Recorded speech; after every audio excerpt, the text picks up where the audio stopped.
qui est encore sous l'effet d'un bâillon, alors qu'il y a tellement de choses à dire sur ce budget-là et qui n'ont pas encore été dites. Pour aujourd'hui, je vais me concentrer sur un aspect qui, pour moi, est important, c'est-à-dire c'est un budget qui fragilise les finances publiques. Et je vais vous expliquer pourquoi. D'abord, mettons la table. Le budget annonce un surplus de 1,4 milliard de dollars. Bon, OK. Mais ça survient après 7 ans de déficit consécutifs. Hein? Et ces 7 ans de déficit consécutifs ont généré 25 de la dette du gouvernement du Canada. Mais quand même, il y a quand même des choses qui ne sont pas mauvaises là-dedans. Quand ils ont pigé l'idée du NPD de réduire le taux d'imposition des PME, on ne peut que saluer le fait qu'ils aient emprunté notre stratégie parce que les PME sont les créatrices d'emplois. Toutefois, il faut également prendre en compte aussi les circonstances actuelles et financières. C'est-à-dire que, vous savez, le baril de pétrole a descendu beaucoup. Pour le gouvernement fédéral, c'est une perte de 5 milliards. Mais malgré ça, ils ont quand même fait des cadeaux à des groupes ciblés, comme presque doubler le plafond du CELI et le fractionnement du revenu. On se plaît toujours à dire que on nous donne toujours l'exemple de la personne qui pourra en profiter, qui n'est pas nécessairement bien nantie, mais entre vous et moi, la grande majorité de ceux qui vont bénéficier sont des bien nantis.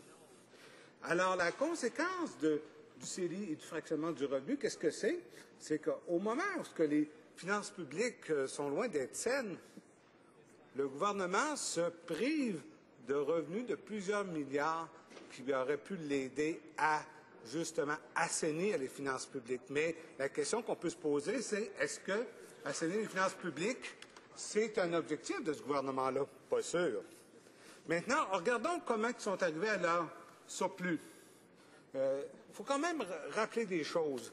Par exemple, il y a 20 000 employés de la fonction publique fédérale qui ont été mis à pied dans les dernières années. Ça, il ne faut pas l'oublier.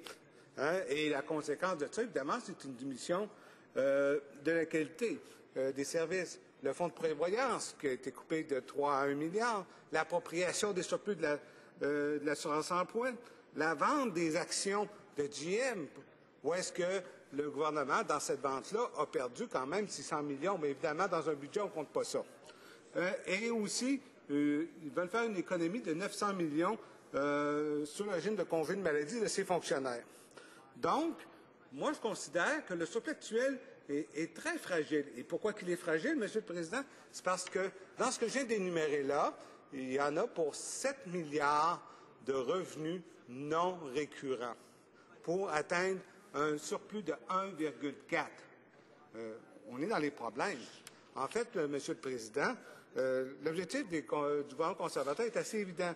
Les cartes de crédit sont pleines, mais ils décident de couper ses revenus, de faire des cadeaux, pas payer les dettes et laisser les problèmes au prochain gouvernement ou à la prochaine génération, dépendant comment on regarde ça. Maintenant, je voudrais parler de façon plus spécifique d'un des items où est-ce que le gouvernement compte faire des économies. Et là, je parle de la coupure des congés de maladie. Vous savez,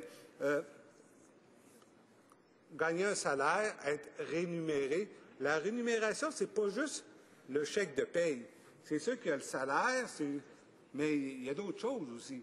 Et là-dedans, ben, vous avez le temps supplémentaire qui peut être fait, les assurances collectives, les régimes de retraite, les conditions de travail. Mais d'abord et avant tout, le point supplémentaire en plus des vacances, c'est évidemment les congés de maladie.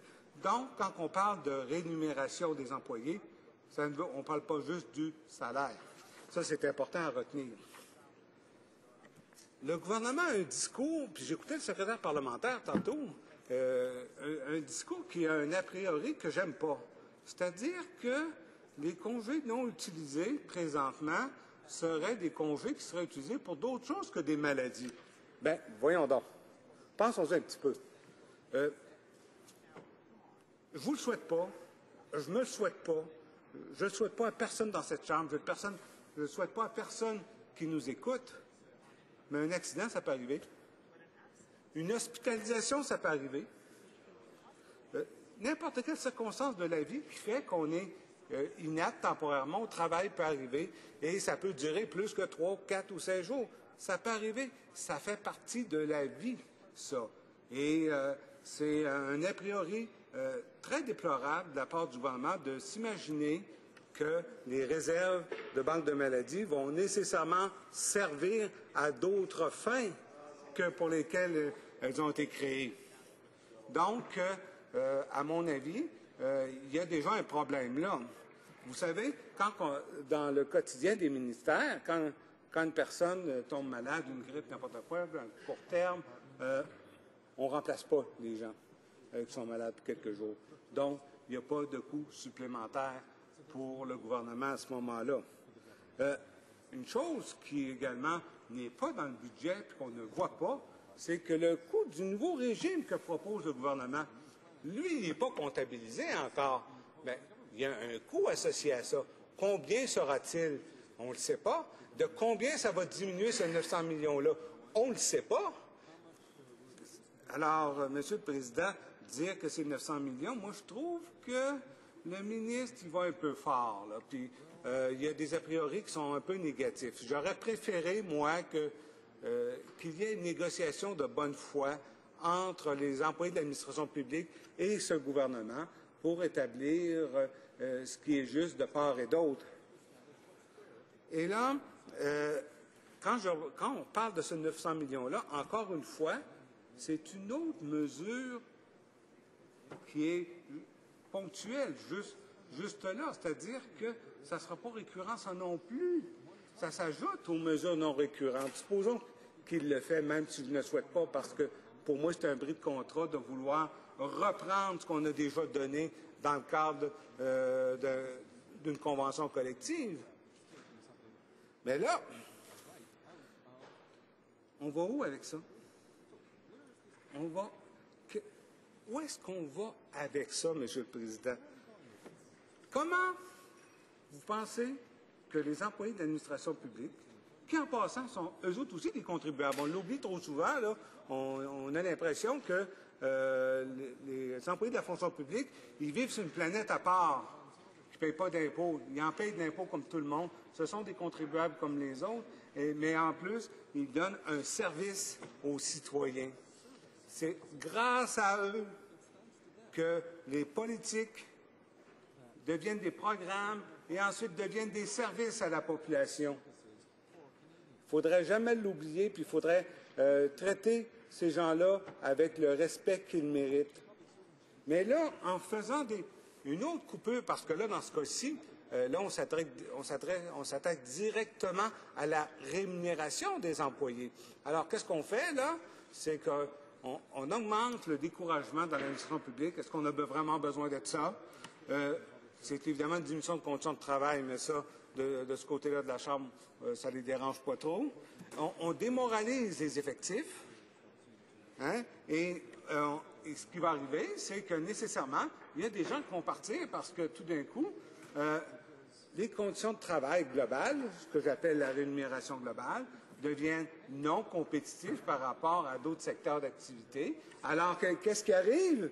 Bien, les compétences s'en vont, puis la capacité de l'État à intervenir de façon efficace ralentit. On ne peut pas se permettre ça, Monsieur le Président. On ne peut pas vraiment se permettre cette perte de compétitivité, cette perte d'efficacité, cette perte de professionnalisme.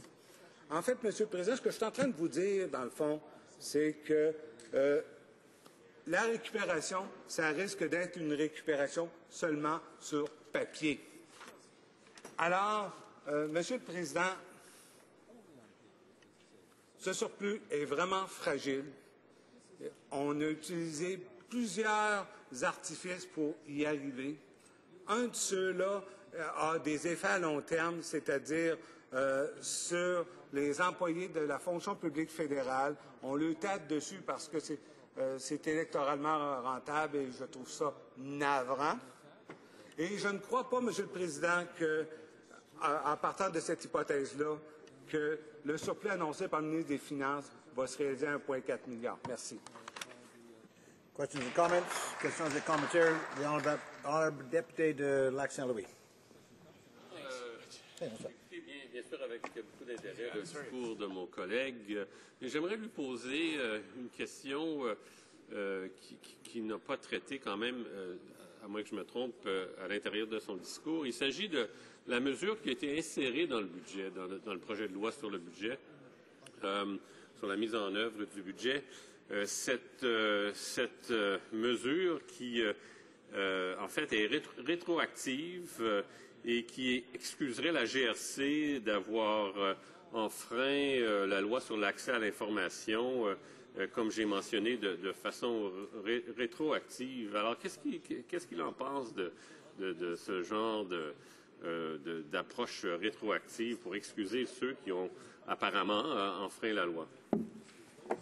L'honorable député Louis Hébert. Merci, M. le Président. Je remercie mon collègue pour son excellente question, parce que c'est une question fondamentale dans un État de droit. On ne peut pas, comme tel, avaliser a posteriori des actes qui étaient illégaux a priori. Ça, je pense, c'est tout à fait fondamental. On ne peut pas jouer avec la vie des gens, avec ce qu'ils font. Qu'est-ce qui dit qu'un coup qu'on commence à faire ça, qu'on ne le fera pas ailleurs, et que tout d'un coup, ce que vous faites en toute liberté et en toute connaissance de cause comme étant légal, demain ne sera pas illégal? Hein? Qu'est-ce qui dit qu'on a... On ne peut pas jouer avec ces aspects fondamentaux de la vie en société juste parce que ça nous accommode. Et ça, ce sont de dangereux précédents. Et là-dessus, je suis tout à fait d'accord avec mon collègue. Questions and comments, questions et commentaires. L'honorable député de Pierre Fond-de-Lac.